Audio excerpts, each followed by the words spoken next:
बिगड़ती कानून व्यवस्था को लेकर पूर्व मुख्यमंत्री रावत ने किया मौन व्रत। भारी बारिश के बावजूद रावत ने की पदयात्रा। सैकड़ों कांग्रेसी कार्यकर्ता प्रदेश सरकार के खिलाफ की नारेबाजी।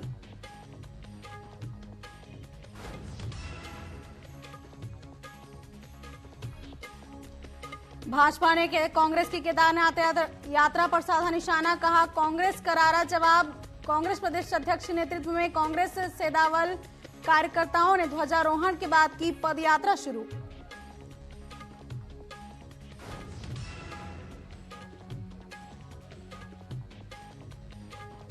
उपनल कर्मियों को मिलेगा 50 लाख का दुर्घटना बीमा। 23,000 से अधिक उपनल कर्मचारी होंगे कवर। धामी सरकार आश्रितों के कल्याण के लिए चला रही अनेक योजनाएं।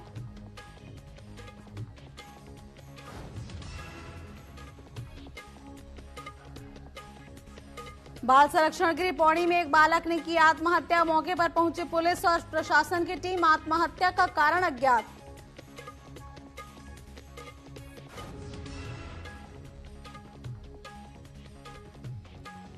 मौसम विभाग ने जारी की भारी बारिश की चेतावनी। राज्य आपदा प्रबंधन प्राधिकरण ने संबंधित जिलों के डीएम समेत अन्य अधिकारियों को दिए अलर्ट रहने के निर्देश।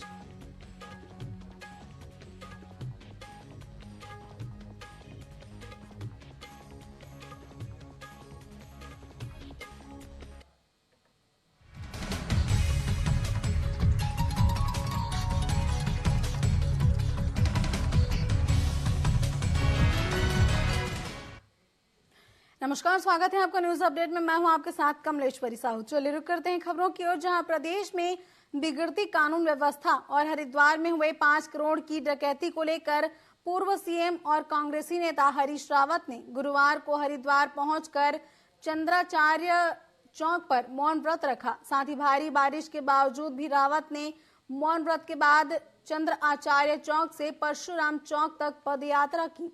इस दौरान सैकड़ों कांग्रेसी सड़कों पर प्रदेश सरकार के खिलाफ नारेबाजी करते नजर आए। वहीं हरीश रावत ने कहा कि इस समय प्रदेश में कानून व्यवस्था लचर है और आम नागरिक अपने को सुरक्षित महसूस नहीं कर पा रही। उन्होंने जल्द ही हरिद्वार ज्वेलर्स में हुई डकैती का खुलासा करने की चेतावनी भी दी है।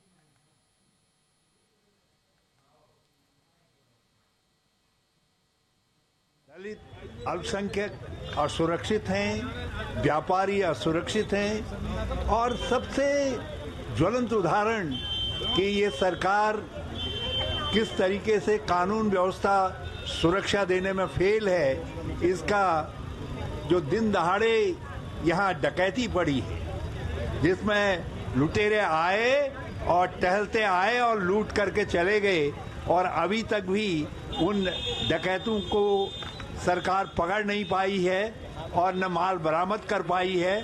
उसके विरोध में हमारा ये मौन उपवास और ये मार्च है, ये प्रदर्शन है। प्रदेश कांग्रेस के वरिष्ठ उपाध्यक्ष सूर्यकांत धस्माना ने राज्य के कई बिंदुओं को लेकर राजीव भवन देहरादून में प्रेस कॉन्फ्रेंस को संबोधित किया।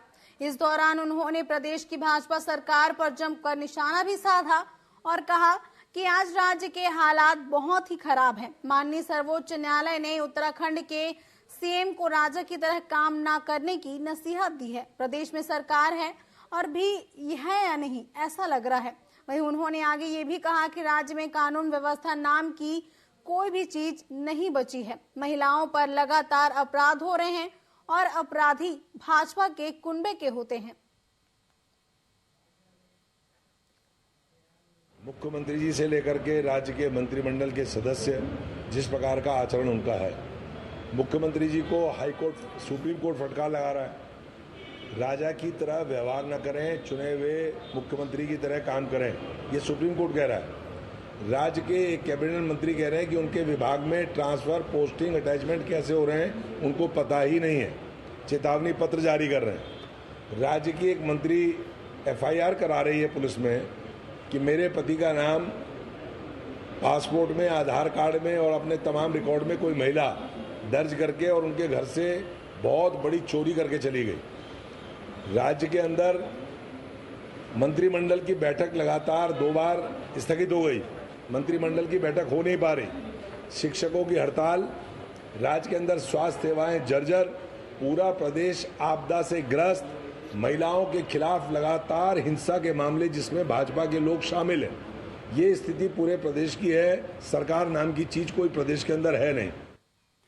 कांग्रेस की केदारनाथ प्रतिष्ठा यात्रा का दूसरा चरण गुरुवार से शुरू होने गया है। जहां यात्रा केदारनाथ धाम तक जाएगी, वहीं पूजा अर्चना के साथ ही भैरव मंदिर में यात्रा का समापन किया जाएगा। भाजपा प्रदेश प्रवक्ता सुनील विद्यार्थी ने कॉन्फ्रेंस साथ ही कांग्रेस की केदारनाथ यात्रा पर तंज कसते हुए कहा कि कांग्रेस को केदारनाथ प्रतिष्ठा यात्रा निकालने से ज्यादा कांग्रेस बचाओ यात्रा निकालनी चाहिए। वहीं कांग्रेस की मुख्य प्रवक्ता गरिमा महारा दसोनी ने कहा कि भाजपा को इस वक्त संवेदनाओं की बेहद जरूरत है। उन्हें अपना घर परिवार बचाना चाहिए, वे कांग्रेस की फिक्र ना करें।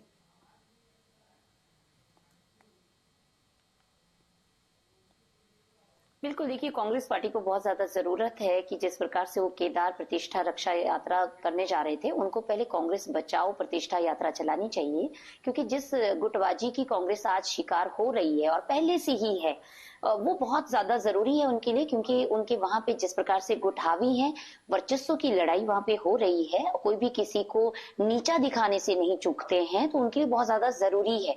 रही लॉ एंड ऑर्डर की बात, Bharatiya Janata party law and order बहुत अच्छे से संभाल रही है। जहां पे भी किसी भी प्रकार की अगर कोई घटना हो रही है, तुरंत उस पर एक्शन लिया जा रहा है, तुरंत जो दोषी हैं, आरोपी हैं, उन पर एक्शन लेकर सरकार अपना कार्य कर रही है और नसीहत दे रही है। साफ सख्ती से निर्देश हैं, जो भी महिलाओं के प्रति गलत भावना रखेगा, किसी भी प्रकार का जो जिस प्रकार से जो घटनाएं हो रही हैं, उन पर सख्ती से हम लोग उसमें पेश आ रहे हैं। नेताओं को और प्रवक्ताओं को मेरी नसीहत है कि इस वक्त तो मेरी संवेदनाएं आप लोगों के साथ हैं।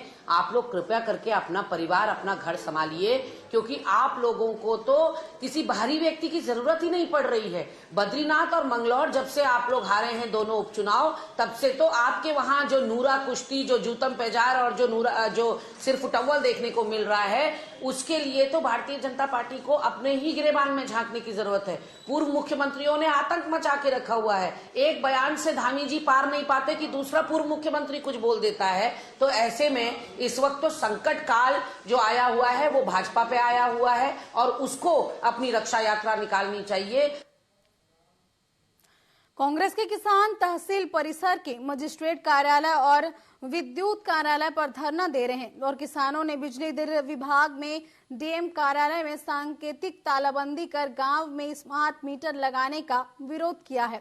किसानों ने कहा कि किसानों को स्मार्ट मीटर की कीमत बर्दाश्त नहीं है और राष्ट्रीय अध्यक्ष गुलशन रोड ने कहा कि क्षेत्र में फसल की पैदावार होती है, जिससे गन्ने का भुगतान करीब 1 साल में आता है।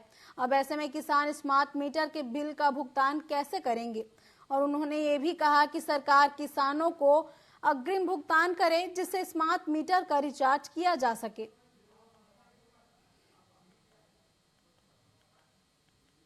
सरकार ये जो चमचमाती कोठियों में बैठकर, एसी रूमों में बैठकर, ये जो केंद्र सरकार की जितनी योजना देश में आ रही है, धरातल पर एक भी सक्सेस नहीं हो रही।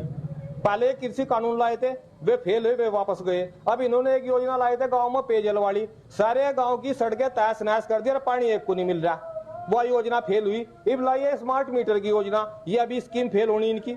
एक बात ये बताओ, किसान बाहुल्य क्षेत्र है हरिद्वार, और गन्ना किसान जो है, गन्ना किसान 1 साल में गन्ने की फसल तैयार हुई है, 1.5 साल में उसका पैसा आ रहा।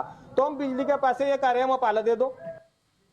रुड़की के नगर निगम सभागार में भारतीय किसान यूनियन रोड की पंचायत का आयोजन किया गया, जिसमें संगठन के राष्ट्रीय अध्यक्ष चौधरी पदम सिंह रोड शो में मौजूद रहे, जिन्होंने किसानों की विभिन्न समस्याओं का मुद्दा उठाया। उन्होंने कहा कि ऊर्जा निगम की ओर से जो स्मार्ट मीटर लगाने का कार्य किया जा रहा है, ये जनहित में नहीं है। अगर विभाग व सरकार ने स्मार्ट मीटर लगाने का काम बंद नहीं किया तो यूनियन सड़कों पर आकर आंदोलन करने को बाध्य होगी। इसके साथ ही मुख्यमंत्री आवास कूच करने की चेतावनी भी दी।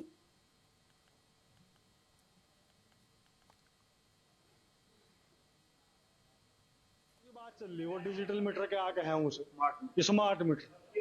भाई स्मार्ट मीटर का बिल आदमी कहाँ से देगा जब गन्ने की जो किसान की जो फसल है वह 6 महीने में तो तैयार हो रही है, उसके बाद भी कई साल जो उसके पैसे नहीं मिलते, तो वह तो आज बिजली कहाँ से भूख लगा। और हम ये कहना चाहेंगे, अगर मान लिया अगर ऐसी कोई व्यवस्था है तो अगर हमारा पैसा अगर सरकार के पास है तो उसे भी तुरंत जो है डिजिटल माध्यम से उसे जो है हम देने का काम सरकार को।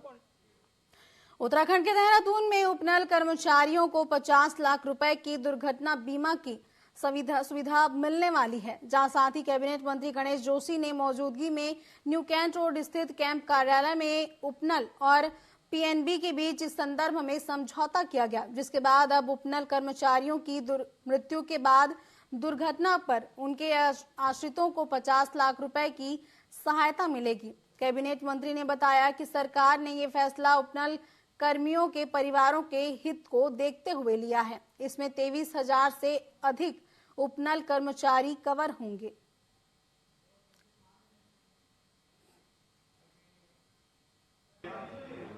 उपनल का गठन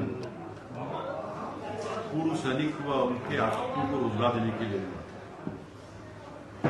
आज उपनल के माध्यम से 22,500 से अधिक लोग प्रदेश में व देश के विभिन्न भागों में अपनी सेवाएं दे रहे हैं। भगवान न करे किसी के साथ कोई दुर्घटना हो। मुझे याद है एक बार मैंने मीटिंग ली और मैंने पूछा कि भाई कोई कर्मचारी की अगर दुर्घटना होती है तो कितना पैसा मिलता है, तो मुझे बताया कि 15,000 मिलता है। तो मैंने उसको बढ़ाकर 1 लाख किया और आज हमारे एमडी जी के प्रयासों से और दुबे जी के विशेष सहयोग से हमने ये सुनिश्चित किया है कि देखिए किसी की जान की कोई कीमत नहीं होती है। सुरक्षा व्यवस्था को देखते हुए अल्मोड़ा में इस साल भी हजरत मोहम्मद साहब के जन्म दिवस पर निकलने वाले जुलूस से मोहम्मदी को इजाजत नहीं मिली है। अब इसे लेकर मुस्लिम समाज ने नाराजगी जताते हुए धरना प्रदर्शन किया और प्रशासन से जुलूस निकालने की इजाजत देने की मांग की है। उनका कहना है कि प्रशासन की ओर से अनुमति नहीं मिल पा रही। हर साल जिला प्रशासन, मानवाधिकार आयोग और अल्पसंख्यक आयोग से समस्या के समाधान के लिए वार्ता करता है, लेकिन मामले को कभी भी गंभीरता से नहीं लेता।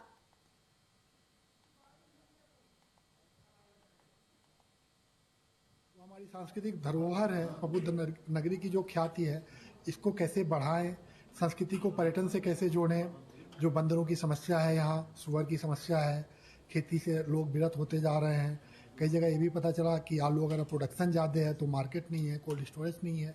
इन सब चीज़ों पे हम लोग तत्काल कार्रवाई करेंगे और कोशिश करेंगे कि अल्मोड़ा का जो गौरव है किताबों से लेके उसको मार्केट तक ले जाया जाए, जिससे अल्मोड़ा के हर आम आदमी को फायदा मिल सके और शहर का और पूरे जिले का, उत्तराखंड का विकास हो सके। न्यूज अपडेट में फिलहाल बस इतना ही। आप बने रहिए टीवी 24 के साथ। नमस्कार।